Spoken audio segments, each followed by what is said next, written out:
Hello viewers, నేను Rohan. Welcome to social post. మన Indian students MBBS చేయడానికి చైనా ఎందుకు వెళ్తున్నారు? ఒకవేళ చైనాలో ఎంబీబీఎస్ చేస్తే దానికి అంతర్జాతీయంగా గుర్తింపు ఉంటుందా? మన ఇండియాలో ఎంబీబీఎస్ చేయడానికి చైనాలో ఎంబీబీఎస్ చేయడానికి తేడా ఏంటి? ఒకవేళ ఎంబీబీఎస్ సీటు ఇండియాలో రాకపోతే చైనాలో మనం ఎంబీబీఎస్ చదవచ్చా? చైనాలో ఎంబీబీఎస్ అయిపోయిన తర్వాత పీజీ కూడా అక్కడే చదవచ్చా? ఒకవేళ చైనాలో ఎంబీబీఎస్ అయిపోయిన తర్వాత అక్కడే డాక్టర్ ప్రాక్టీస్ చేసుకోవచ్చా? చైనాలో ఎంబీబీఎస్ కంప్లీట్ చేసిన తర్వాత మళ్ళీ ఇండియాకి తిరిగి వచ్చి ఇక్కడ డాక్టర్ ప్రాక్టీస్ చేసుకోవచ్చా? ఇలా అనేక డౌట్లు మీలో చాలామందికి ఉంటాయి. ఆ డౌట్స్ అన్నీ క్లియర్ చేయడానికి ఈరోజు మనతో పాటు ఈడీ ప్లస్ నుంచి వెంకటరెడ్డి గారు ఉన్నారు. ఆయనతో మాట్లాడదాం. నమస్తే వెంకటరెడ్డి గారు. నమస్తే. సో ఇండియన్ స్టూడెంట్స్ ఎంబీబీఎస్ చదవడానికి చైనా ఎందుకు వెళ్తున్నారండి? రోహన్, ఈ క్వశ్చన్ తెలుసుకునే ముందు మనం పాస్ట్ హిస్టరీకి వెళ్తే ఈ ఎంబీబీఎస్ ఇన్ చైనా అనేది 2002 అనే సంవత్సరం నుంచి ఇంట్రడ్యూస్ అయిందండి. అంతకుముందు నుంచి మ్యాక్సిమం వచ్చేసి స్టూడెంట్స్ యుఎస్ఎస్ఆర్ కంట్రీస్కి వెళ్ళటం జరుగుతుందండి. సో ఎప్పుడైతే 2002లో మన ఇండియన్ గవర్నమెంట్ ఈ ఫారిన్ మెడికల్ గ్రాడ్యుయేట్ లైసెన్సింగ్ ఎగ్జామ్ని ఇంట్రడ్యూస్ చేస్తాము అన్నప్పుడు వాళ్ళ రూల్స్ అండ్ రెగ్యులేషన్స్ ప్రకారం ఏంటంటే ప్రతి కంట్రీ ఏ మెడికల్ కాలేజ్ అయినా డబ్ల్యూహెచ్ఓలో గుర్తింపు ఉండి అది ఇంగ్లీష్ మీడియంలో బోధన సిబ్బంది కలిగి ఉంటే అక్కడికి మనం ఇండియన్స్ వెళ్ళి అక్కడ చదువుకునే ఆస్కారం ఉందన్నమాట. ఓకే. సో దాని ప్రకారంగా ఆ 2002లో మోస్ట్ ఆఫ్ ద కన్సల్టెంట్స్ కానీ లేకపోతే ఎడ్టెక్ కంపెనీస్ కానీ వీళ్ళందరూ ఒక ఆపర్చునిటీని చూసి they started promoting MBBS in China అనే దాన్ని ప్రమోట్ చేస్తున్నారండి. సో ఆ టైంలో వచ్చేసి మ్యాక్సిమం వచ్చేసి ఫస్ట్ ఇయర్ అవుతుందండి. 2002 అనేది ఫస్ట్ ఇయరు. ఆ ఫస్ట్ ఇయర్లో వచ్చేసి మ్యాక్సిమం మనం చూసుకుంటే ఒక 1500 మంది ఇండియన్ స్టూడెంట్స్ మాత్రమే వెళ్ళారండి. ఓకే. అప్పటి వరకు ఏంటి, చైనా అనేది ఒక నోమాన్ ల్యాండ్. తర్వాత ఏమైంది, 2002 తర్వాత నెంబర్ ఆఫ్ స్టూడెంట్స్ ఇంక్రీజ్ అయ్యి వాళ్ళ ఫస్ట్ బ్యాచ్ ఎప్పుడైతే ఉందో 2007లో ఎఫ్ఎంజీ ఎగ్జామ్ రాశారు. ఓకే. ఎఫ్ఎంజీ ఎగ్జామ్ రాసినప్పుడు ఆల్మోస్ట్ ఫస్ట్ అటెంప్ట్లోనే ఒక 20-30% ఆఫ్ ద కంట్రీ పర్సంటేజ్ అనేది డిస్ప్లే అవటం జరిగిందండి. సో దాన్ని కాన్ఫిడెంట్గా చూసి మోస్ట్ ఆఫ్ ద పేరెంట్స్ వచ్చేసి చైనాని ప్రిఫర్ చేయడం జరుగుతుందండి మోస్ట్లీ.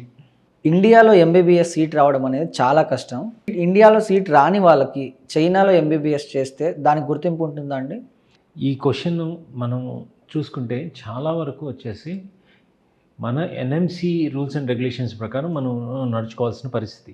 ఎన్ఎంసి అని అంటే national medical council of India అండి. ఇది ఢిల్లీలో ఉంటుంది.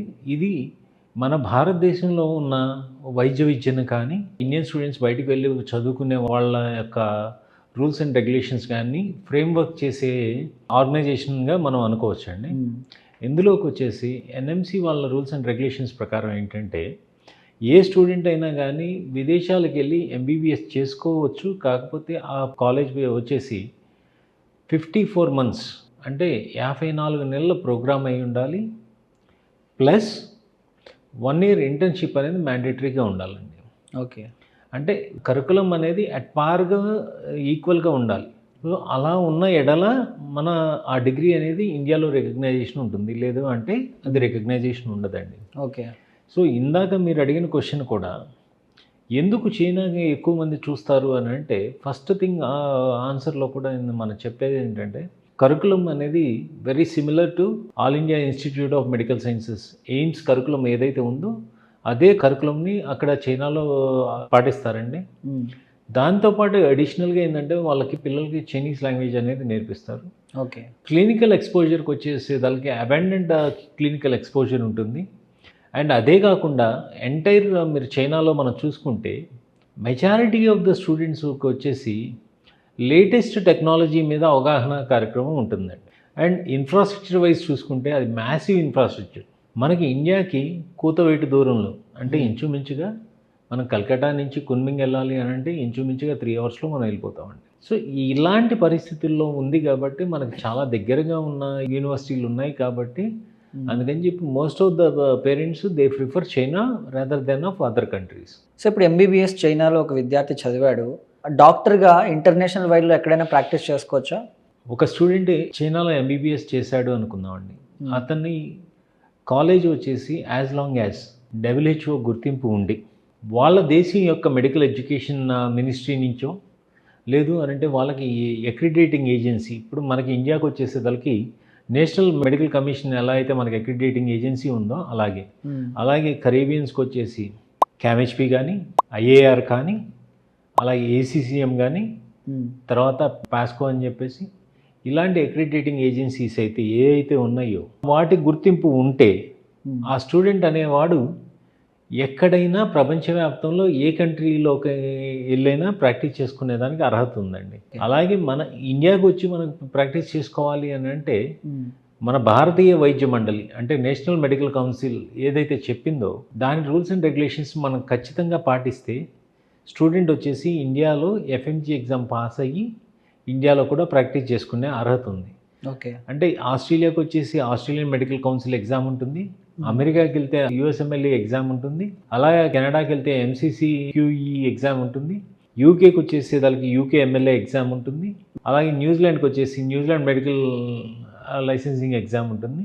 అలాగే జీసీసీ కంట్రీస్ అంటే మిడిల్ ఈస్ట్లో ఉన్న కంట్రీస్కి వెళ్తే వారి యొక్క లోకల్ లైసెన్సింగ్ ఎగ్జామ్ అనేది డెఫినెట్గా ఈ స్టూడెంట్ అనేది రాయాల్సిందే. ఓకే, సో మనం ఆలోచన చేయాల్సింది ఏంటి అంటే వెదర్ ఈ కాలేజీ అనేది WHO గుర్తింపు ఉందా లేదా అనేది మనం చూసుకోవాలి. WHO అంటే WHO will not directly recognise the university అండి. World directory of medical schools అని చెప్పి ఉంటుంది. వాళ్ళ దాంట్లో ఈ యూనివర్సిటీ అనేది పొందుపరిచిందా లేదా అనేది చూడాలి. చూస్తే డెఫినెట్గా వాళ్ళ డిగ్రీలు ప్రతి ఒక్క కంట్రీలోనూ రికగ్నైజేషన్ ఉంటుందండి.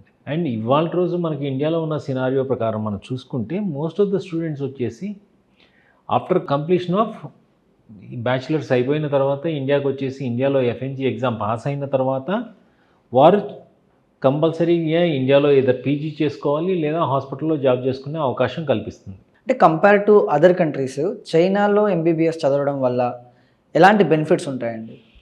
చైనాలో ఎలాంటి బెనిఫిట్స్ ఉంటాయి అని అంటే ఫీజు వచ్చేసి very nominal and reasonable fees అండి వెన్ కంపారిటివ్లీ విత్ ఇండియా అనుకోండి లేకపోతే వేరే కంట్రీస్ అనుకోండి. And country is the safest country అండి. సో మీరు ఈ రోజుకైనా చూడొచ్చండి ఒక మెడికల్ స్టూడెంట్ని ఎవరైనా చైనీస్ ఎవరైనా వారితో గొడవ పడిన దాఖలాలు కానీ ఇలాంటివి కానీ ఏదీ లేదండి. కానీ మన ఇండియన్ స్టూడెంట్స్ అయితే చేయాల్సిన పనులు అంటే ఐ మీన్ టు సే ఏదైనా సూపర్ మార్కెట్కి వెళ్తే వాళ్ళ చేతి వాటం ఇలాంటివి చూపించి చాలా ఇబ్బందులు పడ్డ దాఖలాలు కూడా ఉన్నాయండి. సో ఇవే కాకుండా అక్కడ లైసెన్సింగ్ ఎగ్జామ్ కూడా రాసుకొని చైనాలో కూడా ప్రాక్టీస్ చేసుకునే అవకాశం అనేది 100% ఉంది. కాబట్టి and they are welcoming the foreign national doctors. So ఒక ఇండియన్ అనేవాడు అక్కడికి వెళ్ళి చదువుకొని అక్కడే జాబ్ చేసుకునే అవకాశం కూడా చైనా కల్పిస్తుందండి. అంటే చైనాలో ఎంబీబీఎస్ చేసిన స్టూడెంట్ పీజీ కూడా అక్కడ చదవచ్చా అండి? డెఫినెట్గా రోహన్, ప్రతి స్టూడెంట్కి is having an advantage while doing the post graduation program. For example surgery కానీ లేదా ఆర్థోపెడిక్ కానీ పీడియాట్రిక్స్ కానీ ఇలాంటి కొన్ని సబ్జెక్ట్స్ డెఫినెట్గా we recommend the students to take over అండి. ఏదైతే మ్యాక్సిమం కమ్యూనికేషన్ లెవెల్లో ఉంటుందో దాన్ని మేము అవాయిడ్ చేయమంటామండి. ఓకే, కమ్యూనికేషన్ లేని సబ్జెక్ట్స్ ఏమున్నాయిరా అంటే సర్జరీ, రేడియాలజీ ఇలాంటి సబ్జెక్ట్స్ వచ్చేసి మైక్రోబయాలజీ ఇలాంటి సబ్జెక్టులు we ask them student to take over. ఎందుకంటే వీరు మళ్ళీ చైనీస్ లాంగ్వేజ్ నేర్చుకొని కష్టపడాల్సిన అవసరం లేకుండా ఈజీగా అవుతుంది కాబట్టేసి we recommend them to do this post graduation. ఈ పోస్ట్ గ్రాడ్యుయేషన్ అనేది ఇండియాలో రికగ్నైజేషన్ ఉందా అని అంటే మై ఆన్సర్ ఈస్ నో అండి. ఓకే, ఎందుకంటే ఎన్ఎంసీ లెక్క ప్రకారం ఓన్లీ 5 దేశాల పోస్ట్ గ్రాడ్యుయేషన్ మాత్రానే ఇండియాలో రికగ్నైజ్ చేస్తున్నారు. చైనాలో ఎంబీబీఎస్ చేసిన వాళ్ళు చైనాలోనే ఒక హాస్పిటల్లో ప్రాక్టీస్ చేసుకోవచ్చా అండి? Yes Rohan, my straight answer is yes. Okay, కాకపోతే ఏ కంట్రీలో అయినా కానీ వాళ్ళ లైసెన్సింగ్ ఎగ్జామ్స్ ఉంటాయండి. అంటే ఫర్ ఎగ్జాంపుల్ యుఎస్ తీసుకుంటే యుఎస్ఎంఎల్ఏ అనే పరీక్ష ఉంటుంది, ఇండియా తీసుకుంటే మనకి ఫారెన్ మెడికల్ గ్రాడ్యుయేట్ ఎగ్జామ్ ఏదైతే ఉందో ఆ ఎగ్జామ్ ఉంటుంది, ఆస్ట్రేలియాకి ఆస్ట్రేలియన్ మెడికల్ ఎగ్జామ్ ఉంటుంది, అలాగే దుబాయ్కి వచ్చేసి దుబాయ్ హెల్త్ అథారిటీ వాళ్ళ ఎగ్జామ్ ఉంటుంది. అలా చైనాలో కూడా చైనీస్ యొక్క లైసెన్సింగ్ ఎగ్జామ్తో పాటు స్టూడెంట్ వచ్చేసి HSK లెవెల్ 4 రాయాలండి.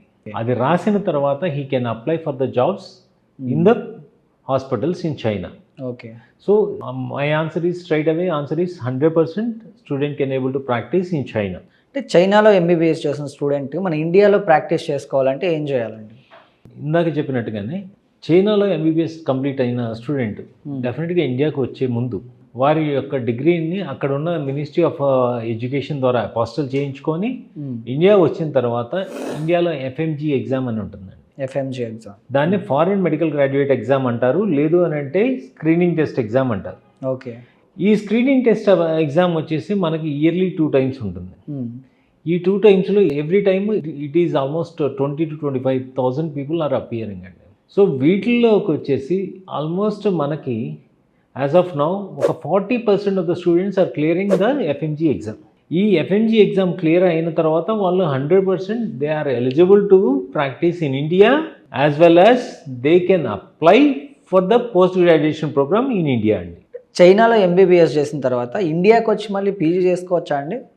రోహన్, ప్రతి స్టూడెంట్ వచ్చేసి ఇండియాకి వచ్చిన తర్వాత అంటే చైనా అనే కాదు, ఎక్కడి నుంచి అయినా కానీ ఏ కంట్రీలో చదువుకున్నా అతను ఇండియాకి వచ్చేసి ఎఫ్ఎంజీ ఎగ్జామ్ రాసుకున్న తర్వాత డెఫినెట్గా ఇండియాకి వచ్చిన తర్వాత ఎఫ్ఎంజీ ఎగ్జామ్ పాస్ అయిన తర్వాత 1 year ఇంటర్న్షిప్ చేసి, మళ్ళీ ఈ పాయింట్ అనేది చాలా మంది పేరెంట్స్కి తెలియదు. ప్రతి స్టూడెంట్ అక్కడ 1 year ఇంటర్న్షిప్ చేసిన తర్వాత అక్కడి నుంచి లైసెన్స్ తీసుకున్న తర్వాత ఇండియాకి వచ్చేసి ఇండియాలో కంపల్సరీ ఈ has to do FMG exam అండి. ఎఫ్ఎంజీ ఎగ్జామ్ అయిపోయిన తర్వాత 1 year ఇంటర్న్షిప్ చేసిన తర్వాత తను నీట్ పీజీ అనేది రాసుకొని అండ్ నీట్ పీజీలో ర్యాంక్ సంపాదించిన తర్వాత ఇండియాలో పోస్ట్ గ్రాడ్యుయేషన్ చేసుకోవడానికి అర్హత ఉంటుందండి. Okay. And so far we are proud to say అండి, AD+ స్టూడెంట్స్ ఆల్మోస్ట్ ఒక 45% of the students are doing post graduation in India it self.